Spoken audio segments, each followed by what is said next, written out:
Good afternoon, everybody. I guess it's different times for different folks, but I'll tell you, going out with the Canadian Constitutionalist Party, the big C, little c constitutionalism in the logo, a lot of people, I'm seeing a lot of trolls coming forward from Ontario, but overall, as I go through Toronto and through the northern half of Ontario here, I'm getting a bigger and bigger absorption of people that are gravitating to this grassroots movement. It's fantastic. Yesterday was phenomenal. I want to get at least 200 signatures before I go on to the Maritimes and into Quebec. But Quebec is looking like a big stone wall as they've put major restrictions. I haven't figured out how I'm going to address that yet, as that goes right to May 1st, which is very negative for me, but I'd like to have the party registry done. There's people in Quebec. I'm going to reach out. I'm going to see what I can get done. I actually have a friend going to Montreal not this weekend, the weekend following it, but this weekend I'm going to Ottawa. I'm going to get up there and talk to everybody in suit and tie. We're going to go through it, but what I find really interesting, and even for you Albertans and followers, especially with the independence groups or the conservative side of politics, nobody wants to address a fundamental flaw of where is the how to govern constitution for Alberta. I know it doesn't exist. I know it doesn't exist in any province. That is absolutely, if anyone follows any of the links I provided, not afforded to any country within a 3,000 square mile radius of Canada. None whatsoever. That includes Russia. That should be deeply disturbing to every Canadian. And you know what? As I get out there in live and in person, everybody who hits me with questions, you know what I'm learning here just in the Toronto area? People have met Maxime Bernier. I've heard all about Mr. Carbone and the would-be Republican Party. None of them are able to answer the questions that I thoroughly answer live in any given situation. Everyone I encounter, they hit me with many questions. I snap. I answer their questions for them, no matter what degree or where that goes or how far, to any narrative left or right that goes. And it really shows the ability to unify a force of left and right. I think this will be tremendous. I know it's going to be tremendous. I have a great, strong economics background, not so unlike every Canadian who has to balance their budget, their family lives, their bills at home month by month, have annual agendas, and we all do that whichever level of financial security we're in or not in, whether we're not even in financial security a lot of the time. Politicians don't do that. They have no comprehension of what the second and third class citizen go through. I have yet to find a politician anywhere. There's varying degrees of those who promise the world, but the reality is in policy, what's in writing, what's put down is nothing to what they say to each and every one of you. They complain about the other party. They point the fingers. Justin Trudeau is radically spending on uneconomical principles that are not going to do anything for Canada except for make all of your lives that much worse. Things will cost that much more, and an inflationary gap that you can't make up as wages go down. We see Jason Kenney out in Alberta driving down wages as somehow that's going to make a difference. He keeps attacking, especially from the primary sector. The man has literally gutted and attacked the revenue generating side of the primary sector that feeds the entire Alberta provincial system. Almost as he was hired to kill and destroy Alberta. I don't think you can find an economist to come forward now and talk on behalf of Jason Kenney's UCP. I would very much like to see an economist come forward that says his revenue side of the equation policies have had any positive impact in Alberta. The answer is there's none. And I would like to see an economist, paid for or other, come forward, put their name on and stamp off Jason Kenney's UCP and say that is tremendously advantageous for the future of Alberta. Because I can tell you all right now, the answer is no. As bad as Justin Trudeau is for the entire country, Jason Kenney is equally as bad, possibly worse, because he's really going after the revenue side. And that destroys everything. Now he's going after public sector, alienating more. This is a race to the bottom, a race to globalization, and a race to absolute powers of foreign interests, foreign corporations, to replace all domestic businesses. That's the successful Jason Kenney that he wishes to be, an absolute enemy of the state. That's what they call it in the United States of America. In Russia, you'd be in prison for that in all 85 regions, as well as their 25 republics. That's clear. I need interpretation for the rest of the constitutions. I don't want to continue on with Russia until I have people to do that work. But I've done the United States, all 50 states. Enemy of the state is real. It's real in the United States of America. A premier like Jason Kenney or a prime minister like Justin Trudeau rolling out the absolute borrowing with zero benefit to the state would be punishable by imprisonment. That's reality. You don't hear about it in the United States because politicians are placed in their constitutions. Many checks and balances, so when they try to step over that line, there's a series of personnel right there to say, excuse me, you're encroaching on enemy of the state. This is going to be punishable by criminal code. The politician has to step back. A lot of people say America doesn't move fast enough. The reality is America moves at the pace they're supposed to move with the entire population, generally. Keeps America strong and keeps America first. If it doesn't work well and people want to criticize that, why is America the number one nation in the world? Why are the American people the wealthiest citizens in the entire world?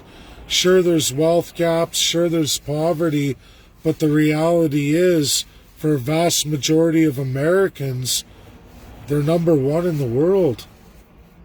Russia's not doing too bad either. When you look at the average citizen, you compare Canada to a lot of these countries and you realize we're just continuing down on a spiral. For a nation so unpopulated with such a vast amount of resources, we should be doing tremendously better, but we're not. That is because of pure autocracy. It's what the only party that's going to be formed for the 2023 election, November, in federal politics right here in Canada is going to be the Canadian Constitutionalist Party. It will be the only party that's going to absolutely give constitutional amendment to remove all the federal abuses of colonialism and that first-class structure, that first-class foreign interference, that not one other country in the world, besides 17 other countries, some of which are of the Commonwealth, some are forced and are trying to fight their way out. 17 out of 193. That is massive red flag. That should scream out to all Canadians. And I know in polling right across Canada, for a vast majority of Canadians, only half of which vote, that is a major aspect to move forward. That's what people want to see. Almost at least half the population. 56% say we need to absolutely look at removing the Queen as our head of state. 56%. Highest percentage ever recorded in Canadian history. People are waking up. Are they waking up as fast as they should? Probably not. Most of the rest of the world had this done by the late 70s. There's only a few more trickling in. We're absolutely into all the Caribbean countries now. South America's fighting back against their juristocracy or autocracy through Spanish colonialism. But Canada is the last to look at it. Again, we have no provincial constitutions. Not one provincial government in any province or territory has any accountability whatsoever. There's no rules of governance. There's no you, the people. None of you, by 97%, absolutely have zero say. The only say you have is to, one, register a provincial party or register a federal party or vote every 4 years. That's all you really have cemented in law, constitutionally. That's it. Everything else is subject to a first-class citizen and retrospectively of whoever you elect as prime minister or premier, because they work together, regardless of left or right. NDP, Green Party, Bloc Québécois, we can go on, Maverick Party, we can go on to all the parties that lived before, Maxime Bernier's People's Party of Canada. None of them have been in the position to hold that office or absolutely deal with the concept of colonialism as the power in hand, taking the crown and putting it on their head. When you explain it to all of them, they all have the same reaction.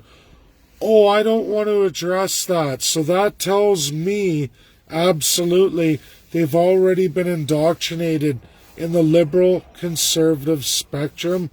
They've already been fully aware as either sitting MPs or MLAs of the past that they know the goodie bag of keep your mouth shut, keep your head down, fight for your chance to put the crown on your head. Fight for your chance to take full authority all over all the people of Canada. And that's what they all do. You will not find one party besides the party that I'm forming right now, Canadian Constitutionalist Party, that's going to address the absolute abuse of the Canadian system, both federally, provincially, and in independence, any province or territory that wishes to leave. To give you the tools, the codified and uncodified small c constitutional powers outlining how you're to be governed. Checks and balances, rules, all democratic nations on this earth have them. Canada is in that group, but does not have any of them. Do you know that Africa, for a large part, a third world continent in large margin, has gone extremely much further than Canada on this road to independence, with absolutely twice the amount of abuse, much less the resources and wealth, and they got it done. Mind you, it was done by violent means. America went through it. They did it by violent means. India went through it, much a third world country. They got it done, and they're growing as a nation now today. I answer questions. I had a couple of young fellas right here in Toronto, real smart guys, and they hammered on me. They're educated, possibly university students at the University of Toronto. I didn't ask, but they grilled me. They grilled me on many questions. And China came up, and they said to me, well, look at China. And then I said, and I cut them off, and I said, I have a question for you guys. I said, how much land is available to the average Chinese citizen in China? They didn't know the answer, and I gave it to them. I said, 24% of China, communist China, 24% of the country is afforded to the people. Meaning people can purchase leases, somewhat exactly like the Canadian system.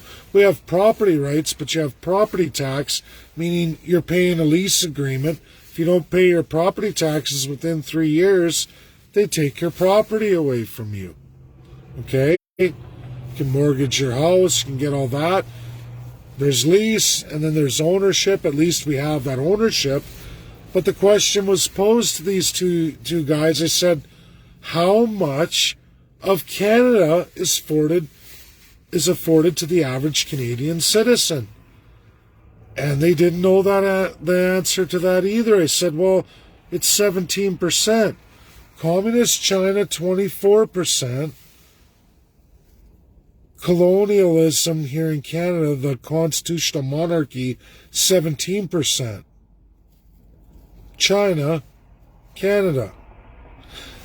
Now we look at USA. I said, now let's go over to USA, who went independent 200 plus years ago.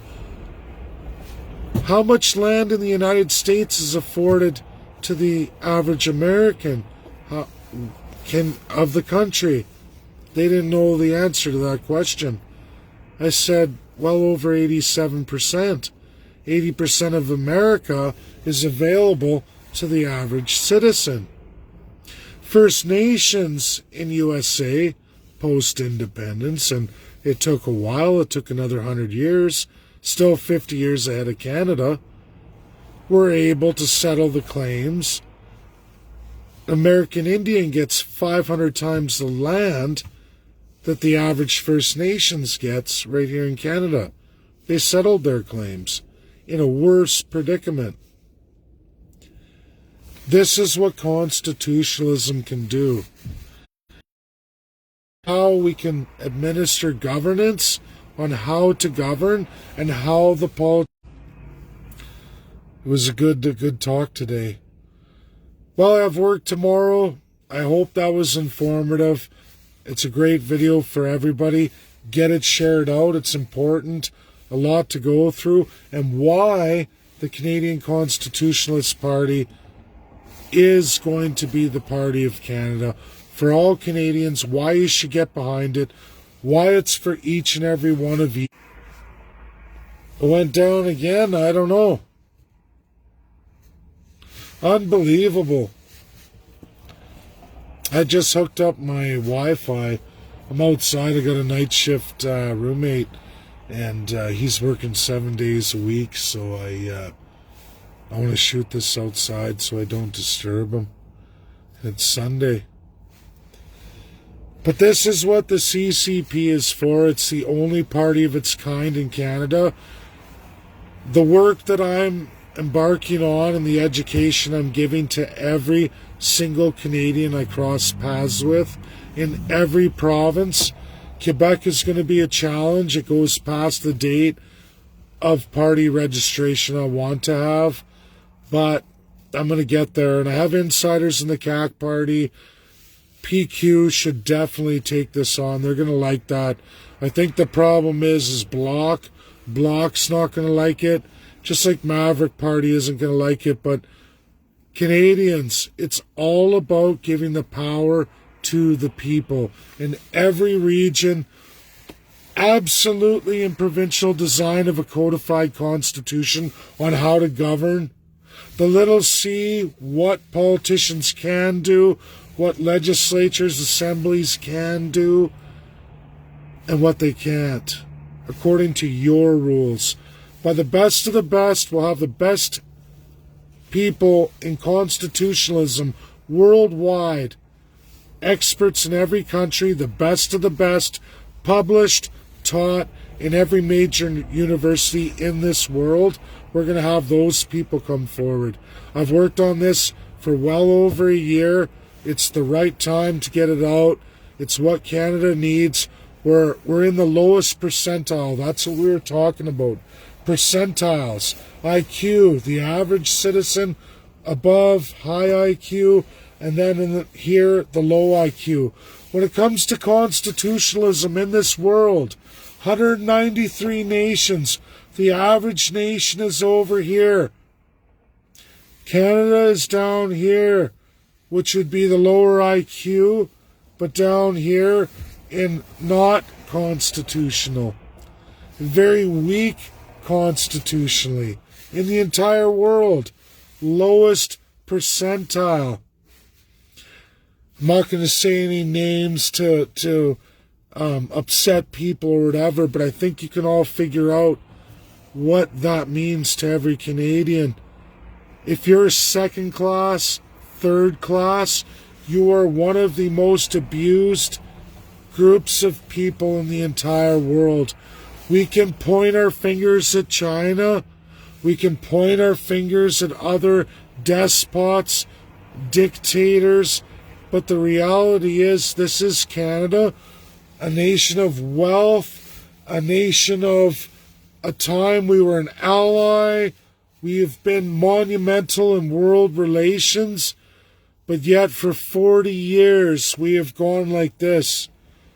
You all know it's true. I know everybody that's watching right now knows something's very wrong. It's not articulated well. People come up with all kinds of narratives. They don't do the work. It's a hypothesis. They think, oh, it'll be this, it could be that, and they go in a whole direction. I cut all that out and I went on the world stage. Real answers by the best of the best. And it's been embraced. I've been all over the world. I'm sharing that education for every Canadian. There's not a political party that will support this. Not that I've seen. Most of them, if not all, absolutely want to take that crown authority and power of an old dead system of the lowest percentile down here, the lowest one, and administer that on all of you. That has to end. It has to stop. This is what the CCP, Big C, Little C Party, Big C Constitutionalism, Little C Constitutionalism, Party of Canada, that's what it's for. Canadian Constitutionalist Party. The only one of its kind in Canada. Unlike any party out there today, there is nothing like it. All you absolutely have, provincially, federally, is pure autocrats. They can call themselves green, they can call themselves right, they can call themselves conservative, liberal, Labour Party, and the list goes on and on and on. But they are all absolute, pure dictators. Pure give up your sovereignty. They're not for any of you. Not for 97% of the population. There's only one narrative coming forward for 2023. And that's the CCP, Big C Canadian Constitutionalist Party. Big C, Little C. That's where it's at. The world in the percentile is over here in the middle. Average, we're way down here. The rest of the world knows what my party represents. Absolutely. It's down here where Canada is, and all of you where this education has to go. A once-in-a-lifetime opportunity to bring Canadians from there to at least here, if not back to a time when Canada was up here at the top percentile. We're way down here, everybody. You know it's broken. You know the country is in big trouble. You just don't know why. This is the party to give the why, how to get out of it, and where we go from here for everybody. Left, right, middle, doesn't matter. It's about up and down, autocracy up here, Canadian Constitutionalist Party, you the people down here. Your going to lead this forward, because the best of the best in the world are going to give you that on a stage, listen to you, and let you from every single region, ethnicity in Canada, in your language of preferred, get that education to be a strong citizen, to know how to change this system. That's the CCP, Canadian Constitutionalist Party. Share it out. I'm going to be doing it in Toronto and the Greater Ontario anyway.